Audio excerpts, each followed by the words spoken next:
Ang programang ito ay hatid sa inyo ng Air 21. Sagot ko, padala mo!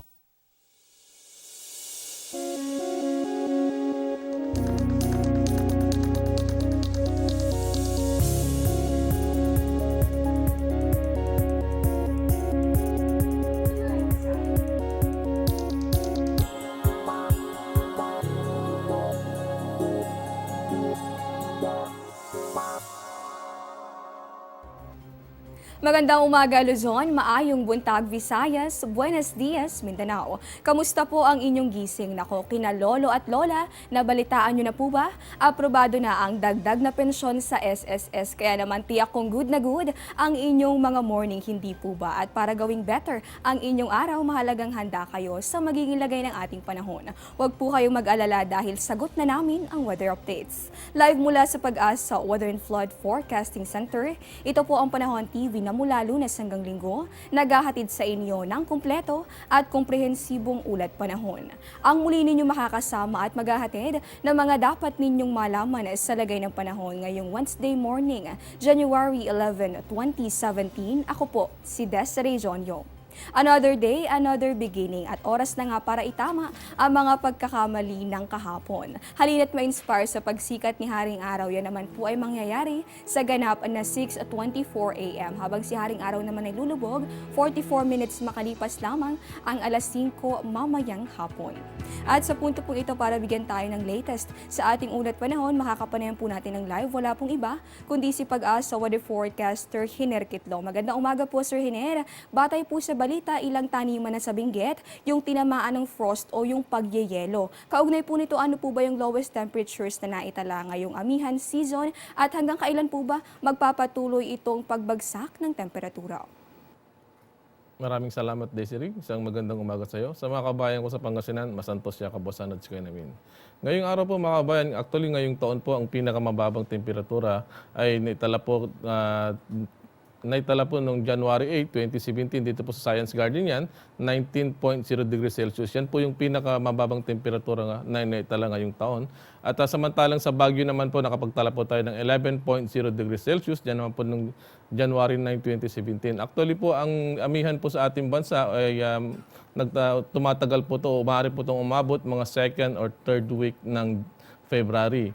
At samantala kahapon naman po nakapagtala po tayo ng pinakamababang temperatura. Dito po sa Baguio City nakapagtala po ng 13.5 degrees Celsius. Sa Maylawag City nakapagtala po ng 18.6 degrees Celsius. Sa may Basco at sa Itbayat nakapagtala po ng 19.0 degrees Celsius.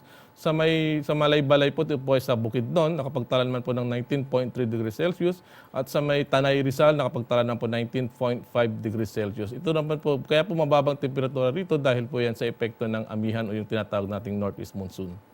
Laman nga natin na nagpapatuloy pala yung malamig na panahon na dulot nitong hanging amihan dito sa ilang bahagi nitong Luzon. Ayon po kay Pag-asa Weather Forecaster Hiner Kitlong, inaasahang magpapatuloy yan hanggang sa mga unang linggo pa ng Pebrero. Kaya naman tutok lamang sa mga update at kaugnay niyan. Ito naman po Sir Hiner, para po maging handa yung ating mga kababayang may lakad ngayong araw. Ano po ba yung kanilang dapat asahang panahon batay sa 5 a.m. weather forecast ng Pag-asa? Maraming salamat, Desiree. Ngayong araw po mga kababayan, patuloy pa rin pong umiiral itong low pressure area, nakakapekto po sa ating bansa. At ito pong northeast monsoon, yung tinatawag nating amihan at patuloy po nagdudulot ng malamig at mababang temperatura dito po sa Hilaga at gitnang Luzon. Dahil po sa weather system na ito, dito po sa may region po ng Bicol, Eastern Visayas, ganun din po sa probinsya ng Aurora, Quezon at Palawan, magiging maulap po ang kalangitan sa lugar nito na maaari pong magdulot ng katamtaman hanggang sa kung minsan ay malakas na pag-ulan na maaari po itong magdulot ng mga pagbaha at pagguho ng lupa. Kaya nakikiusap po tayo, mag-ingat po tayo sa mga lugar na ito. Samantalang ang region naman po ng Caraga, ganun din po ang nalalabing bahagi ng Mimaropa at nalalabing bahagi ng Visayas, magiging maulap po ang kalangitan sa lugar nito. Yun nga lang po, mga mahina hanggang sa katamtamang pag-ulan at pagkidlat, pagkulog ang maaring maranasan. Ang Metro Manila, ganun din po ang region ng Cagayan Valley, Central Luzon at Calabarzon, direktang naapektuhan po ito ng amihan. Maulap ang kalangitan sa lugar nito, subalit mahinang pagulan lang pa ang mararanasan. Samantalang ang nalalabing bahagi ng Luzon, ito po yung Cordillera at Ilocos Region, bahagyang maulap hanggang sa maulap ang mararanasan. Yung ganoon din po, mahinang pagulan din po ang mararanasan. Dito naman po sa Mindanao, improving weather na po rito. Mas malaking bahagi po ng Mindanao magkakaroon lamang ng bahagyang maulap hanggang sa maulap. Yun nga lang po pagdating ng hapon o kaya sa gabi, maaari pa rin po itong makaranas ng mga isolated rain showers or thunderstorms. Salamat po sa update na yan, Sir Hener. Ito naman po bigyan daan natin yung tanong mula sa isa sa mga Panahon TV followers na si Dan Joshua Apura. Kanya pong ipinatatanong kailan daw po ba posible itong pagganda ng panahon sa Mindanao at kabuuan na dito sa buong bahagi nitong Pilipinas. Maraming salamat sa tanong mo, Dan. Unang-una po, mayroon pa tayong low pressure area. Ito po ay nagdudulot ng mga kaulapan sa Visayas at sa Mindanao. Kapag ito po ay nakalabas na po ng Philippine Area of Responsibility at mangyayari po yan sa susunod ng 2 hanggang 3 araw, unti-unti na rin pong gaganda ang panahon sa ating bansa. At yun nga lang po, Dan, mayroon tayong minomonitor ngayon isa pang low pressure area. Nasa labas po ito ng Philippine Area of Responsibility. Ngayon pong umaga, ang layo po nito ay nasa 1,240 kilometers silangan po ito ng silangang Mindanao. Kung hindi po magbabago yung pinapakita nito, mamayang gabi o kaya bukas ng madaling araw ay makakapasok na po ito sa ating bansa. Subalit wala pa naman po itong epekto. Kung baga paglabas po nitong isa, mayroon na naman po tayong papasok na isang low pressure area.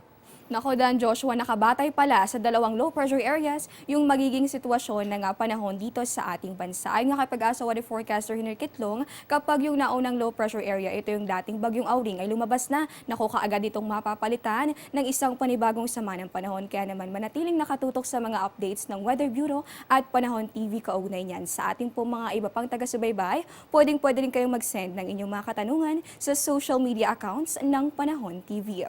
Ito po sa Hener, panghuling katanungan na lamang po para po sa ating mga kababayang maglalayag ngayong araw. Mayroon po ba tayong nakataas na gale warning ngayon?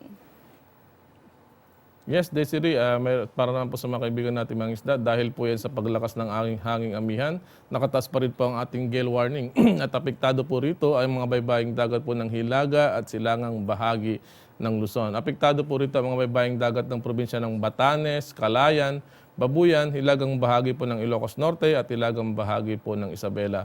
Umaabot po ito ng mga 3 hanggang 4 na metro ang taas ng alon, kaya wag muna tayong pumalapot sa lugar nito at masyado pong mapanganib. At nakapayan po natin ng live. Wala pong iba kundi si Pag-asa Weather Forecaster Hener Kitlong. Maraming salamat po Sir Hener sa mga kaalaman at mga paalala na inyong ibinahagi sa amin ngayong umaga. Samantala, habang yung ilan sa ating mga kababayan ininda ang maulang panahon nitong Martes, ang ilang bahagi naman ng Mindanao ay niyanig ng malakas na lindol. Ayon po sa PHIVOLCS, tumama itong magnitude 7.2 na lindol bandang alas 2:13 kahapon sa bahagi naman nitong Tungkil sa probinsya po yan ng Sulu. Naitala naman ang intensity 2 sa bahagi nitong General Santos City, batay po yan sa tala nitong Philippine ng PHIVOLCS. Simula pa lamang po yan, magbabalik pa ang Panahon TV.